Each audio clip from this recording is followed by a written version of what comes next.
What's up, YouTube? Capital G here, talking about the entire game of Yu-Gi-Oh! In 2018 and asking the question, has Konami fixed the game of Yu-Gi-Oh! For this year?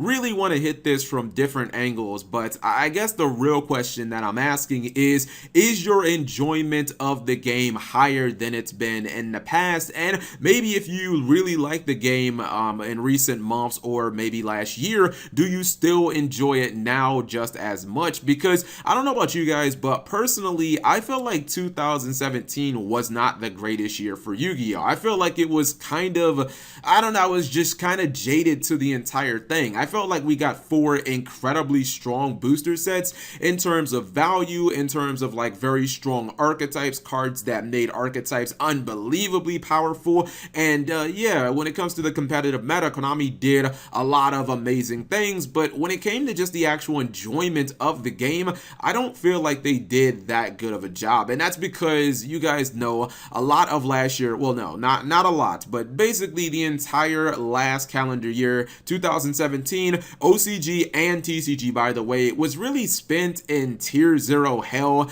And if you're a player like me who always runs like rogue decks, it's just the absolute worst, man. I can understand if we have a tier 0 format every so often, but to have tier 0 for an entire year was just something that it really killed any aspirations of me actually wanting to go to events and play the game competitively. And I feel like that it's definitely changed in 2018 for me. I mean, I've already gone to a YCS. I went to an ARG over the weekend. I'm planning on going to regionals. I think in April is the next one in my area. And I feel like Konami has drastically improved this game. And you guys know last year, Raging Tempest just so warped the game. So it wasn't even like we had a really long grace period where we had a whole bunch of variety in the competitive meta. Raging Tempest dropped and it was essentially like Duelist Alliance 2.0, where we had this set that basically power creeped everything before it out of the game. And that's kind of inarguable. When Zodiac came out and people kind of learned how to play the deck after maybe a few days, you guys know that decks like DDD and ABC and Metaphors fell off the fucking planet and they were basically unplayable overnight because Zodiac was so strong. And the same thing happened with Duelist Alliance, but the difference was Duelist Alliance gave us a whole bunch of different decks that we could play, Shadows and Teller Knights and Burning Abyss and whatnot, where Raging Tempest just gave us that one deck. And then after 8 months of Zodiac era, we went to immediately Spiral, and Spiral was like, some people argue even worse than that, because if you didn't have a hand trap, you basically just lost the game outright, where I don't think Zodiac was quite like that. So we had a full year of kind of tier 0 hell. And if you look at the competitive meta right now, and I'm not sure if this was by Konami's design or maybe this is something that kind of just happened accidentally, we have a format where there is so much prosperity among sort of like rogue decks. And doesn't it feel like right now that there are like 6 or maybe 7 decks that can actually win a YCS? That is so refreshing, because I actually cannot remember the last time where you went into a YCS and you said, damn man, there's like a half a dozen decks that can actually win this. And I went ahead and I counted, right? I can make legitimate arguments for almost 7 decks. I mean, you have Pendulum Magicians and obviously World Chalice that have already won YCS events. So I mean, they've already done it. I don't really have to make that big of an argument for them. But if you look at some of the other decks like True Draco and Trickstar, those are both decks that are wildly popular. Trickstar always seems to have about the 3rd most representation in the top 32. True Draco just had a top 4 finish at YCS Bochum, so I think it wouldn't be that shocking if either one of those decks won. And then you also have like ABC, which always seems to sneak into the top 32, and you have Zephyra, which some people might kind of scoff at, but Zephyra was also in the top 4 of YCS Bochum. So you're talking about a deck that was 1 match away from the finals, and when you're 1 match away from the finals at a 2,000 person event, there's no way you're going to convince me that that deck couldn't actually win it. So could it actually have a repeat, performance in the next few weeks or maybe month or so? Yeah, I feel like it absolutely could. So I feel like from one standpoint, Konami has kind of fixed this meta issue where we were living in tier 0 and now we don't have anything that's even close to that. In fact, Pendulum Magician representation actually went down from YCS Atlanta to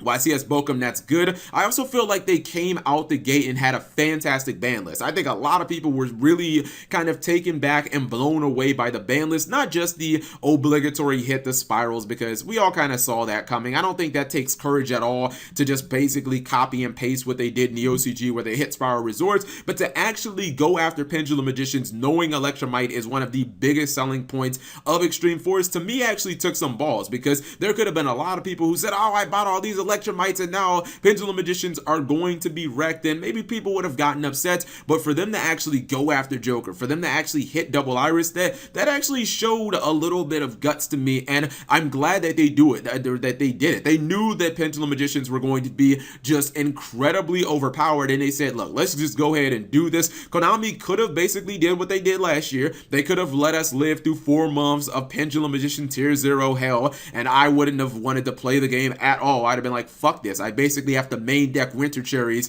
for Electromite to even play Yu-Gi-Oh now. But they actually went and they did address some of the problems, and not just that, but I feel like they got people excited with some of the cards that they brought back. If you're an aggressive player, you're looking at Monster Reborn and you're like, oh baby, those are going to extend my World Chalice plays a little bit further. That's going to make my 60 card grass plays just a little more OP.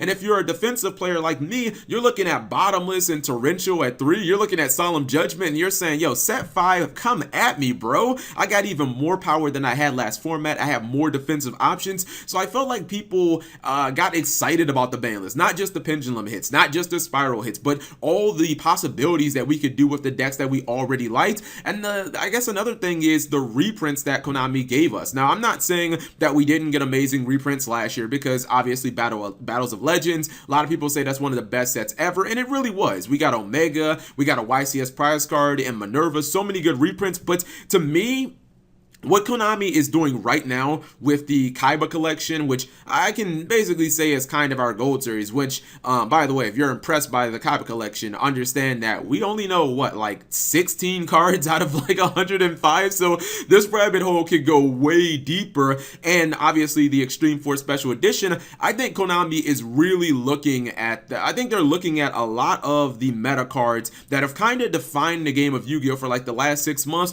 and rather than kind of doing the pandering thing where you know that like 50% of people complain about hand traps, 50% of the people kind of accept them and they're like, hey, they're a good thing, they let you play defense during your opponent's turn. But Konami could have easily just made like a fucking terrible decision where they limited all the hand traps to 1, and I guess that probably would have pissed off a lot of people, myself included. But instead of doing that, Konami is actually giving us options while giving the cards to basically everybody, whether you're a player who is kind of like a budget player, or you're somebody who aspires to play competitive Yu-Gi-Oh! And you do, but you maybe don't have all the cards. Like the fact that Konami is looking at all of these expensive cards, all of the expensive hand traps, whether it's Ash Blossom or Gamma that was $30, whether it's Droll and Lock, which is kind of fluctuated from anywhere from $15 to like $30 at points. The fact that they're giving all of those cards, and then other cards that players have wanted for years. I mean, I think people have been asking for a Bills reprint for about a year and a half. Card of Demise, another card that at one point was like $30, and you pretty much in most decks play 3 Demise or you don't play it at all. They're also giving us that. And the way that I think you know that they're kind of listening to the players is some of these cards don't even make sense to be in the Kaiba collection, right?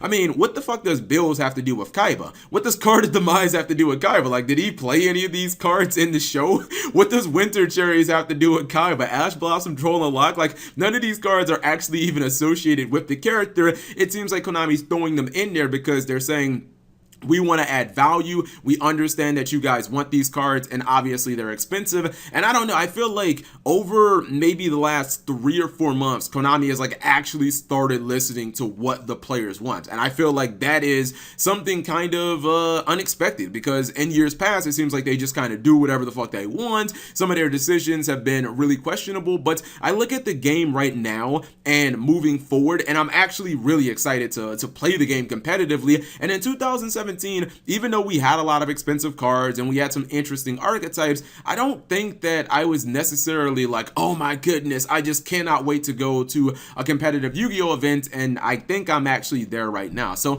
I want to know what you guys think of this. Do you guys think that the game has gotten better over like the last year or so? Because I feel like 2017 was not a very good year for Yu-Gi-Oh!, especially if you like diverse formats. And I forgot to mention this earlier, but I'm going to go ahead and bring it up now. YCS Bochum having the largest attendance for any European event in Yu-Gi-Oh history. And not just that, but it absolutely smashing the attendance record by damn near 400 people. To me, kind of speaks volumes, and it really just says a lot of people are excited about the game right now. Not saying that the game is absolutely perfect or the meta's perfect, that there aren't some things that could be addressed, but I think just overall, the fact that there are so many good reprints coming out and they are for meta cards, and it's making the game way more accessible, especially for newer players, where you don't have to be like, oh yeah, you need to drop $230 on this card right here called Ash Blossom, and you have to play 3 of it and everything. And the fact that you can now tell people, look man, there's like half a dozen decks you can win this YCS with. The fact that they're giving us amazing ban lists, I'm not really sure that there's all that much to complain about. So whatever you guys think, leave it in the comment section below. Thank you guys for watching. As always, subscribe if you have not already. Turn on that notification bell for daily videos.